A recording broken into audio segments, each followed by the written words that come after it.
नमस्कार दोस्तों, जब वीडियो ओपन कर दिए हो तो देख करके जाना, क्योंकि इसके देखने के बाद में तुम्हारे एग्ज़ाम में नंबर बढ़ने के पूरे चांस बढ़ जाएंगे। गारंटी है एग्ज़ाम में नंबर बढ़ने के पूरे चांस बढ़ जाएंगे, क्योंकि ये है प्रीवियस ईयर के क्वेश्चंस। और देखो प्रीवियस ईयर का क्वेश्चन क्या होता है, एग्ज़ाम में हर साल रिपीट किए जाते हैं। तो चलो सीधे हम लोग क्वेश्चन पे चलते हैं, ज़्यादा बकवास नहीं करते हैं, ठीक है।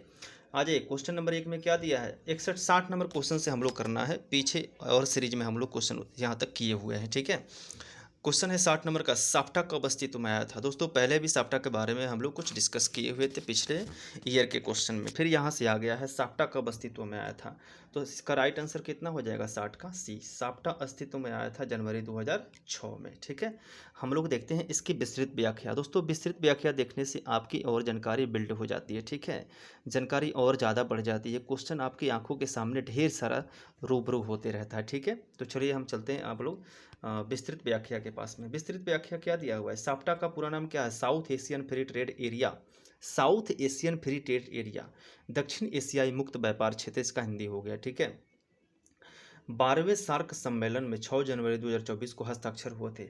साप्टा पर हस्ताक्षर कब हुआ था, 6 जनवरी 2024 को हुआ था। 12वां सार्क सम्मेलन में, कौन सा सार्क सम्मेलन में हुआ था, तो 12वां सार्क सम्मेलन में हुआ था, ठीक है। अगला अगला टर्म क्या कह रहा है, अस्तित्व लागू तिथि, यह आधिकारिक रूप से 1 जनवरी 2006 से प्रभाव में आया था। प्रभाव में कब आया था, पूछेगा साप्टा प्रभाव में कब आया था, तो 1 जनवरी 2006 में साप्टा प्रभाव में आया था। उसके बाद में हस्ताक्षर कब हुआ था, तो 6 जनवरी 2004 को हस्ताक्षर हुए थे 12वें सार्क सम्मेलन में, ठीक है। मुख्य उद्देश्य क्या है, देशों के बीच में, सार्क देशों के बीच में अंतर क्षेत्रीय व्यापार को बढ़ावा देना और सीमा सीमा शुल्क को कम करना। अंतर क्षेत्रीय व्यापार को बढ़ावा देना और सीमा शुल्क को कम करना ही इसका क्या है, मुख्य उद्देश्य है, साप्टा का मुख्य उद्देश्य है। सार्क की स्थापना कब हुआ था, सार्क की स्थापना 1985 में हुई थी। इसका मुख्यालय काठमांडू में है। इस नोट्स को भी आपको ध्यान में रखना है। सार्क की स्थापना हुआ था 1985 में। सार्क का मुख्यालय कहाँ है दोस्तों, काठमांडू में है, ठीक है। यहाँ पे हम लोग थोड़ी सी देखते हैं। 1985 सार्क का स्थापना हुआ था। जनवरी 2004 साप्टा पर समझौता पर हस्ताक्षर हुआ था। 1 जनवरी 2006 में पूर्ण रूप से क्या हो गया था, लागू हो गया था, अस्तित्व में आ गया था। अब हम लोग चलते हैं अगले क्वेश्चन की तरफ। क्वेश्चन नंबर 61 में क्या दिया हुआ है, किस देश ने आधिकारिक तौर पर सकल राष्ट्रीय खुशहाली को विकास के मापने के रूप में घोषित किया है। सकल राष्ट्रीय खुशहाली को विकास के समापन के रूप में घोषित किया है। तो 61 नंबर क्वेश्चन का राइट आंसर कितना हो जाएगा, 61 नंबर क्वेश्चन का राइट आंसर हो जाएगा सी। भूटान ने राष्ट्रीय खुशहाली को विकास के मापन के रूप में घोषित किया है, ठीक। हम लोग देखते हैं इसका विस्तृत व्याख्या। विस्तृत व्याख्या में क्या दिया गया है, भूटान विश्व का एकमात्र ऐसा देश है जिसने विकास को मापने के लिए भौतिक प्रगति के स्थान पर सकल राष्ट्रीय खुशहाली को अपनाया है। किसके स्थान पर, भौतिक प्रगति के स्थान पर सकल राष्ट्रीय खुशहाली को अपनाया है। कौन सा देश अपनाया है, तो भूटान अपनाया है। मुख्य स्तंभ, इसका मुख्य स्तंभ कितना है, तो इसका मुख्य स्तंभ है 4। सतत एवं समतामूलक सामाजिक आर्थिक विकास हो गया। 2 में पर्यावरण संरक्षण हो गया। 3 में सांस्कृतिक मूल्यों का संरक्षण हो गया। 4 में सुशासन हो गया, ठीक है। अगले पॉइंट में कह रहा है कि यह अवधारणा दर्शाती है कि केवल आर्थिक वृद्धि ही मानव विकास का सूचकांक नहीं है, बल्कि पर्यावरण और आध्यात्मिक खुशहाली भी अनिवार्य है। साथ साथ पर्यावरण और खुशहाली भी अनिवार्य है।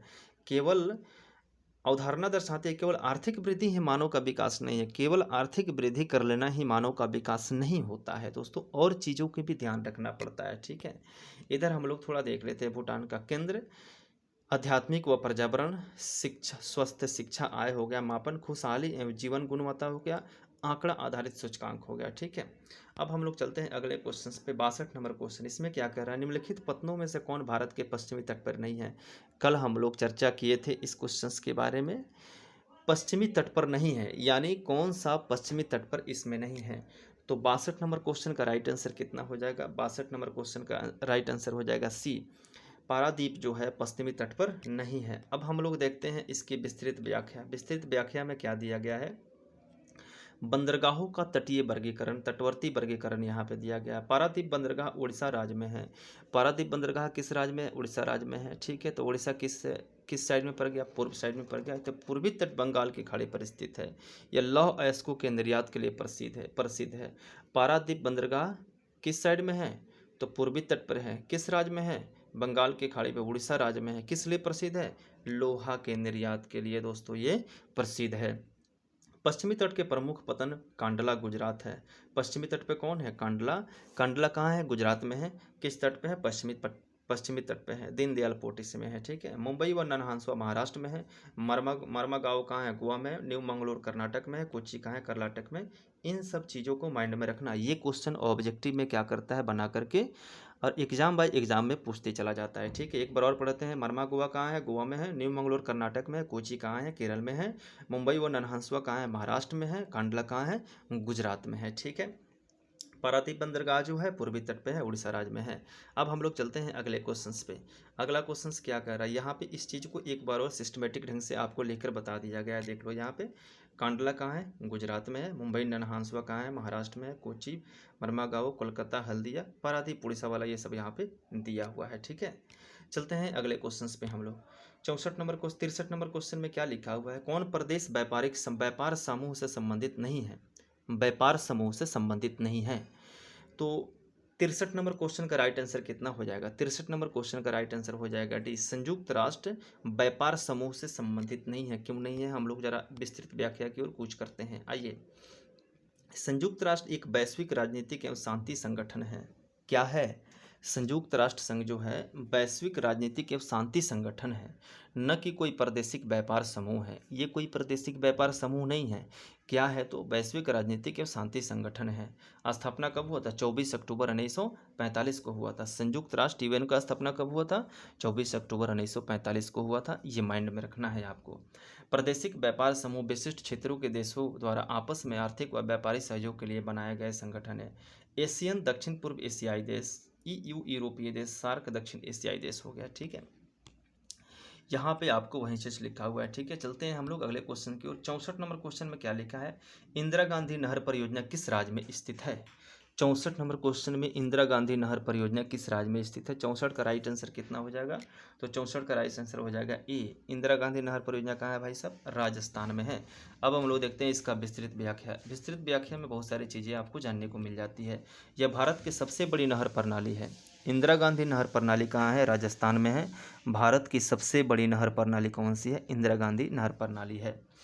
यह किस नदी के? पंजाब में सतलुज और ब्यास नदी के संगम पर है। पंजाब में सतलुज और ब्यास नदी के संगम पर है। हर के बैराज से निकलती है। कहाँ से निकलती है? हर के बैराज से निकलती है। पंजाब के सतलुज और ब्यास नदी के तट पर स्थित है, ब्यास नदी के संगम पर स्थित है। इंदिरा गांधी राजस्थान की नहर है। मुख्य रूप से राजस्थान के थार मरुस्थल को सिंचित करती है। किसको सिंचित करती है? थार मरुस्थल को सिंचित करती है। पर्यावरणीय प्रभाव इसके कारण शुष्क मरुस्थलीय भूमि पर कृषि संभव हुई है, लेकिन अत्यधिक सिंचाई से सरसों, गेहूं, कपास यहाँ पर होता है। वहाँ पर मिट्टी ही बलुई पाई जाती है। ठीक है। मृदा लवणता, सोयल सैलिनिटी एवं जलभराव की समस्या उत्पन्न हुई है, इसीलिए वहाँ पे जो है ना ज़्यादा बारिश नहीं हो पाता और मिट्टी का उपजाऊ भी कम है। ठीक है। यहाँ पे देखिए, सतलुज प्लस ब्यास संगम पर कौन है? हर की बैराज है। राजस्थान के थार मरुस्थल है। हरियाली एवं कृषि विकास के लिए ये जाना जाता है। ठीक है। आइए आगे, यहाँ पे लिखा है कौन एजेंसी स्वर्णिम चतुर्भुज के लिए, स्वर्णिम चतुर्भुज के निर्माण एवं रखरखाव हेतु उत्तरदायी है? स्वर्णिम चतुर्भुज के निर्माण एवं रखरखाव हेतु उत्तरदायी है। तो 65 नंबर क्वेश्चन का राइट आंसर कितना हो जाएगा? 65 नंबर क्वेश्चन का राइट आंसर हो जाएगा डी, नहाई हो गया। स्वर्णिम चतुर्भुज के निर्माण एवं रखरखाव का क्या करता है? ये ध्यान करता है। ठीक है।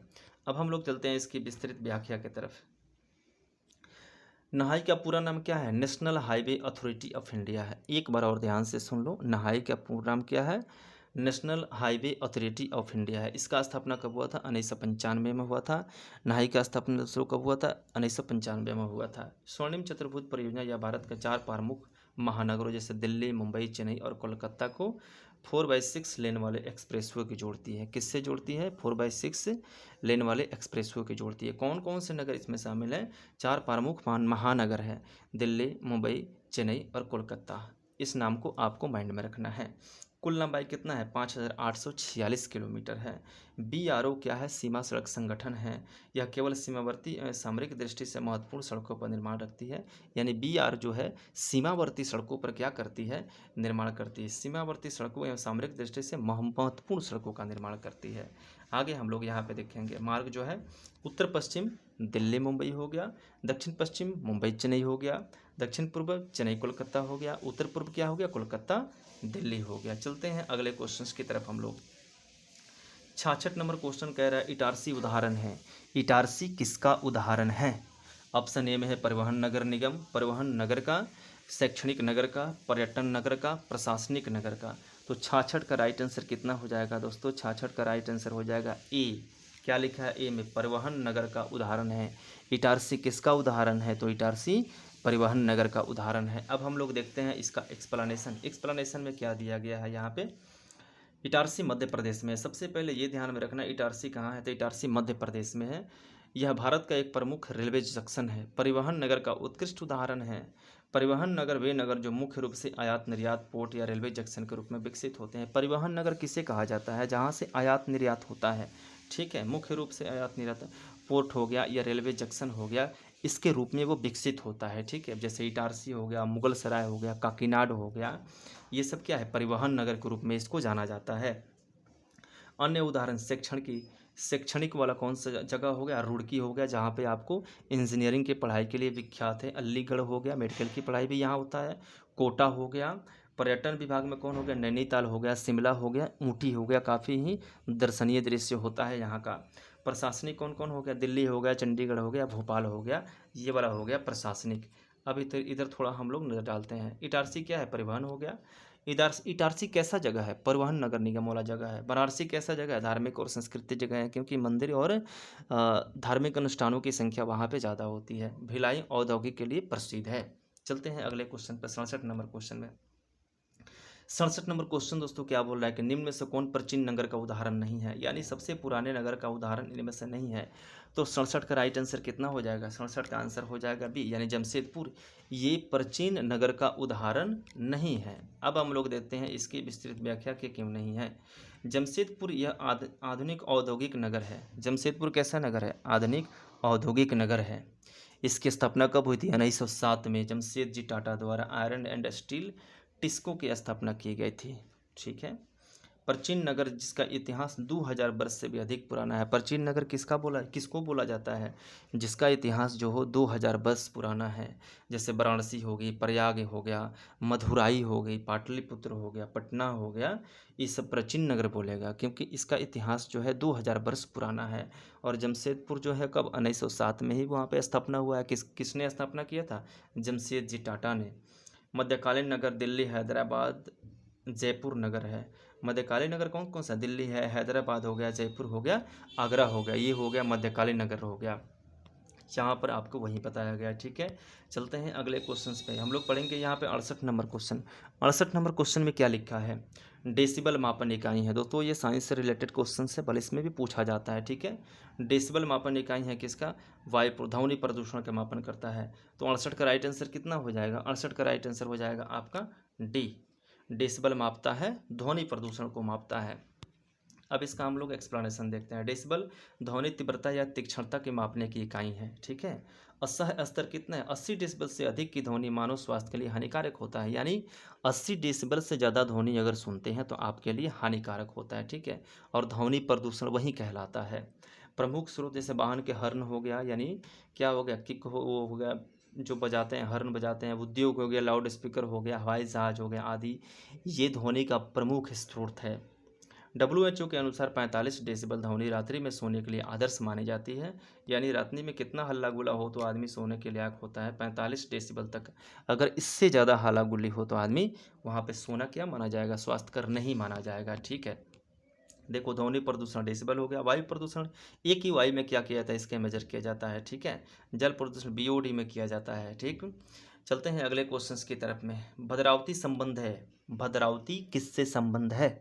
तो 69 नंबर क्वेश्चन का राइट आंसर किससे हो जाएगा? कहाँ का कौन हो जाएगा? लौह इस्पात हो जाएगा, यानी भद्रावती का संबंध है लौह इस्पात से, क्योंकि वहाँ पर लौह इस्पात का उत्पादन किया जाता है। चलिए हम लोग देखते हैं एक्सप्लेनेशन में आखिर है क्या। स्थान भद्रावती कहाँ, किस राज्य में है?